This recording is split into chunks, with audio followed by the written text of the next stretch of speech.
Salam sejahtera tuan-tuan dan puan-puan, saudara-saudari sekalian, apa kabar semua? Nama saya ialah Dr. Lee dan saya berasal dari Bukit Mentajam di utara Semenanjung, Malaysia. Buat masa ini saya tinggal di selatan Semenanjung, Malaysia, iaitu Johor, di Kluang, Bandar Kluang. Jadi selamat menyertai YouTube channel saya dan selamat menonton. Sebagaimana kita sedia maklum, saya sedang memuat naik buku saya, buku yang kedua, level 2, di mana saya buat penerangan dalam 2 bahasa. Ini pun atas permintaan subscriber dan terutama pembeli-pembeli buku saya. Sebab mereka meminta saya menggunakan bahasa Melayu supaya senang sedikit untuk memahami. Jadi saya pun bersetuju. Sebab itu buku ini agak lama baru saya dapat menerbitkan, kerana perlu banyak masa untuk membuat dalam 2 bahasa. Tapi memang soalan-soalan itu memang dalam bahasa Inggris, hanya bahagian penerangan. Jadi buku ini mempunyai 40 bab. Sekarang kita di bab ke-17. Bab ke-17 yaitu forms of the verb, bentuk-bentuk kata kerja. So bahasa Inggris itu dia ada banyak keutamaan diberi kepada kata kerja. Okey, dan tenses. Bahagian itu agak mencabar. Tenses sebab ada banyak tenses. Bahasa Inggris grammar itu bahagian tenses itu kita sentuh masa. Bilakah perkara ini atau tindakan ini atau gerak-geri ini berlaku? Sebab itu kita boleh menggunakan bahasa Inggris dalam mahkamah. Waktu kita sedang mengulas atau waktu kita sedang berbahas, kita bolehlah, kita perlu memberitahu semua orang bilakah perkara ini berlaku dan apakah hubungan perkara itu dengan masa kita sedang bercakap, begitu ya. So ini bukan buka surat 47 lagi. Sebenarnya jikalau kamu mempunyai buku, kalau kamu ada buku ini, bolehlah buka ke muka surat 48, tetapi saya rasa tidak perlu buku ini hari ini sebab saya telah menulis semua di papan putih. So sekarang kita sedang berada di bab ke-17. Jadi buku ini mempunyai 40 bab, tinggal 23 bab. Buku ini pun sudah habis. Saya telah memuat naik setiap soalan, setiap halaman buku ini. Jadi ini adalah video ke-4, forms of the verb. Jadi perlu 4 video barulah boleh habis semua latihan dalam buku ini. Jadi jikalau kalian melihat buku ini 2 bahasa, sinilah kandungannya. Ini kandungannya, apa yang kamu atau kalian akan belajar, 40 bab. Jadi buku ini adalah buku kedua dan buku ini yang pertama. Buku ini setiap soalan, setiap halaman buku ini telah saya memuat naik dalam video dalam YouTube channel saya juga. Jadi kalian bolehlah menonton jikalau berminat. Baiklah, sekarang saya ke sini. Everyday, masa disebut tiap-tiap hari. Okey, ini dipanggil simple present tense. Kita mesti belajar forms of the verb, bentuk-bentuk kata kerja, di mana kita tambah ing, tambah ed, atau hadapan kita tambah have, shall ataupun will. So bentuk dia akan bertukar berdasarkan bila perkaraan itu berlaku. Jadi yang ini tiap-tiap hari kita panggilnya simple present tense. Jikalau now, masa disebut juga sekarang. Semasa kita bercakap, perkara itu sedang berlaku, maka kita panggilnya present continuous tense. Yesterday, masa disebut kemarin. Okay? Simple past tense. Dan ini already. Kalau kita sebut already, ia bermaksud perkara itu sudah dibuat, tetapi kita tidak tahu bila perkara itu dilakukan, ataupun kita tidak sebut bila perkara ini berlaku.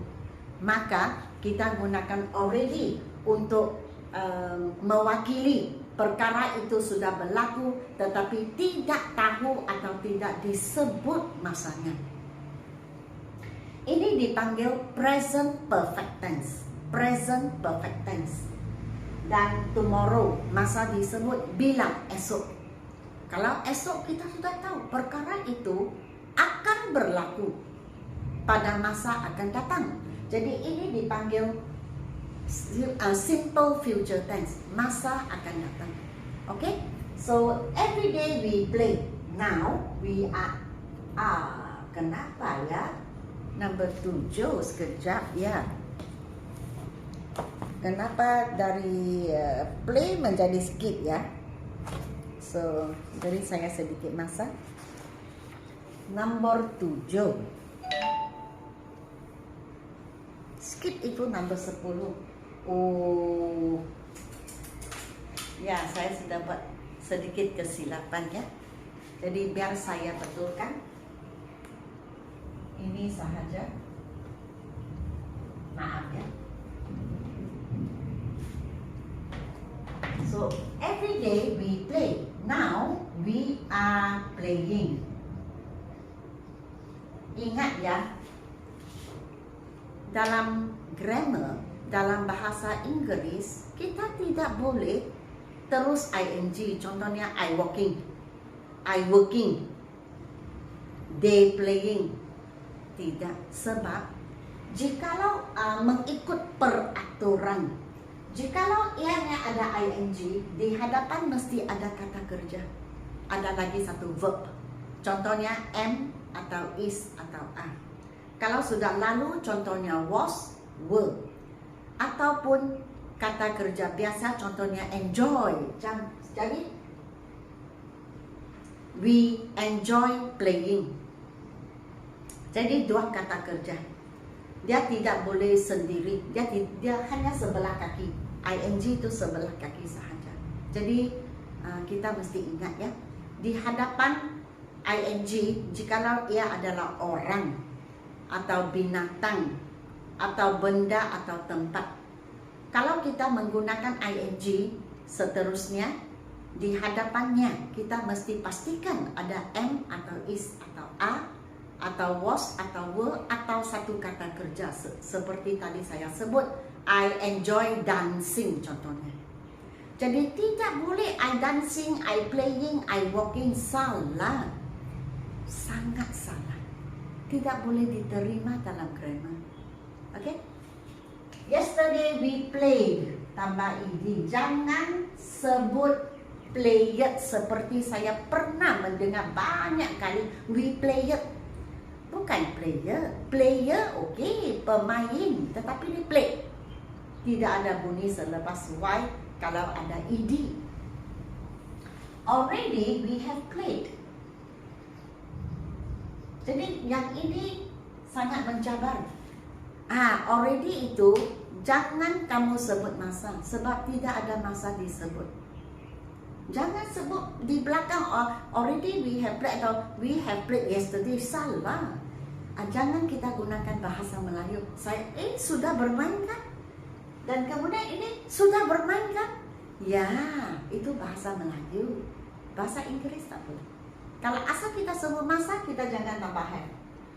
Oke, kalau tidak, kita tidak sebut masa, tetapi perkara itu sudah kita lakukan, maka yes. Oke, kita gunakan has ataupun have, tapi kita tidak sebut. Oh maaf, jikalau kita tidak sebut masa atau tidak tahu masanya, kita gunakan has. Jikalau kita tahu masanya berlaku dan sudah berlaku pun, maka kita gunakan ini.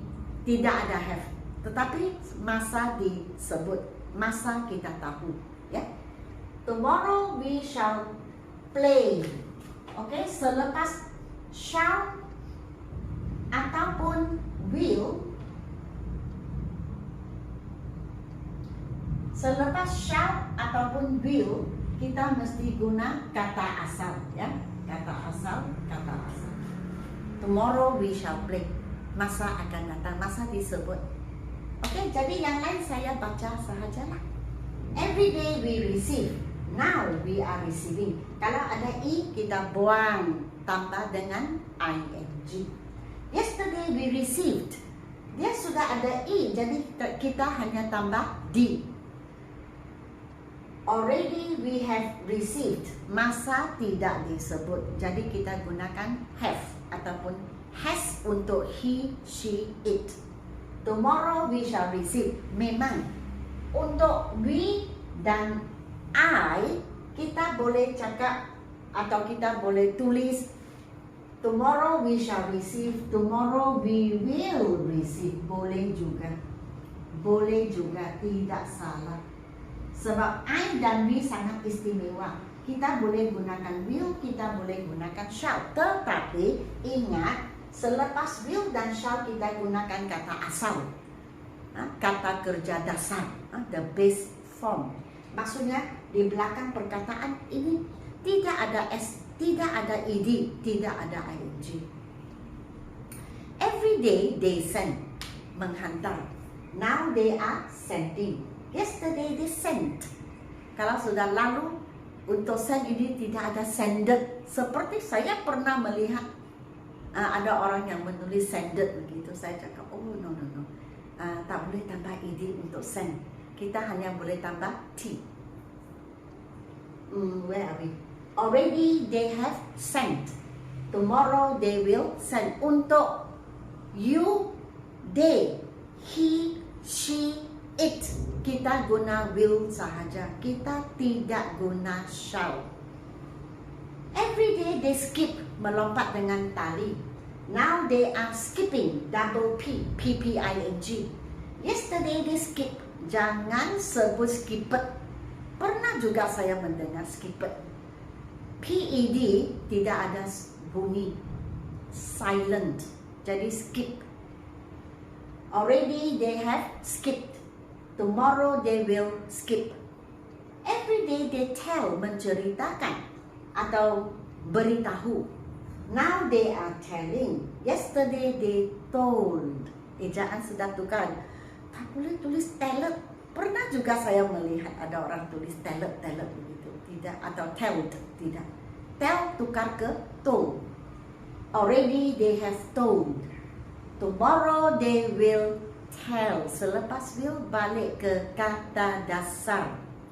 Every day they win. Now they are winning. Double N, N-N-I-N-G, seperti berlari, running, double N. Yesterday they won. Sebenarnya kita seharus menyebut won, seperti 1, 2, 3. Okay, tapi lebih kerap kita mendengar orang di negara kita menyebut won. Lebih senang untuk belajar.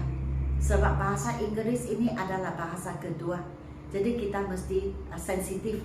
Kalau kita cakap one, nanti dia tulis O-N-E.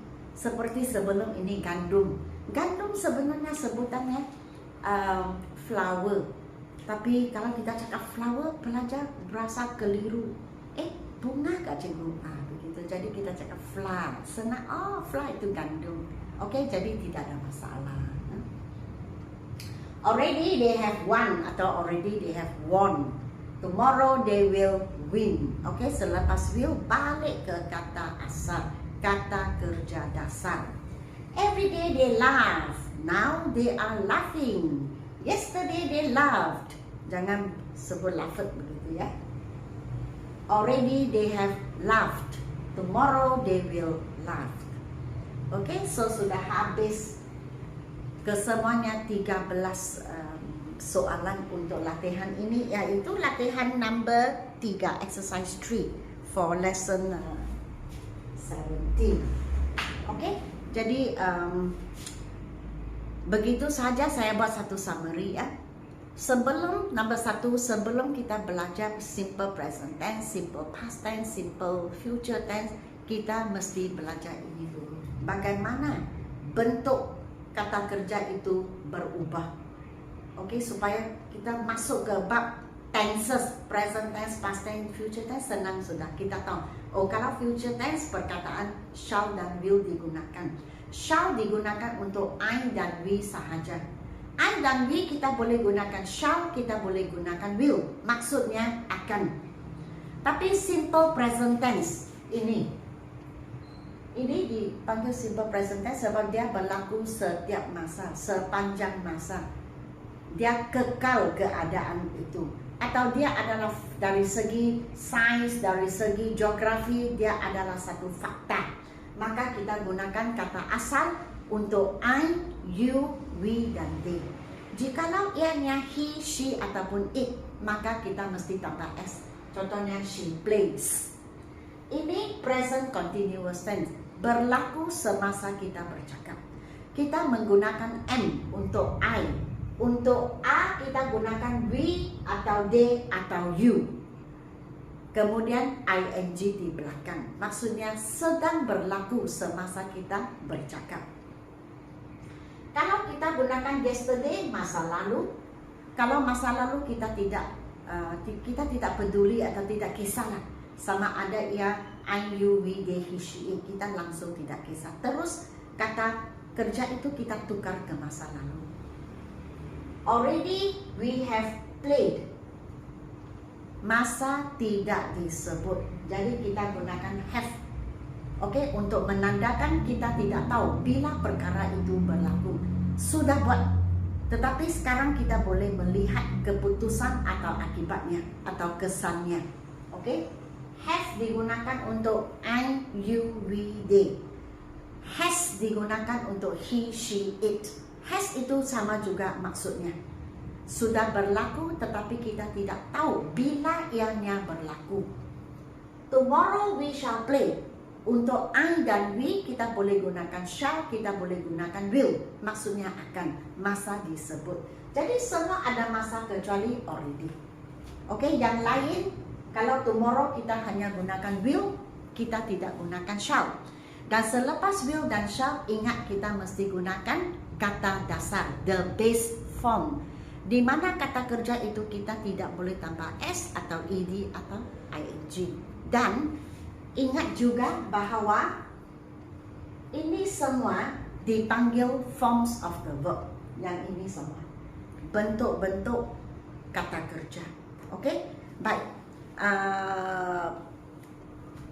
Kelas saya akan tamat sekarang. Sila beri saya like, share dan subscribe. Dan jikalau kamu ingin membeli buku saya, sama ada level 1, level 2 ataupun kedua-duanya sekali sama sekali, sila WhatsApp kepada saya 01978782999. Okey, dan saya akan hantar buku kepada kamu. Okey? Dan ada apa lagi saya ketinggalan? Tidak juga.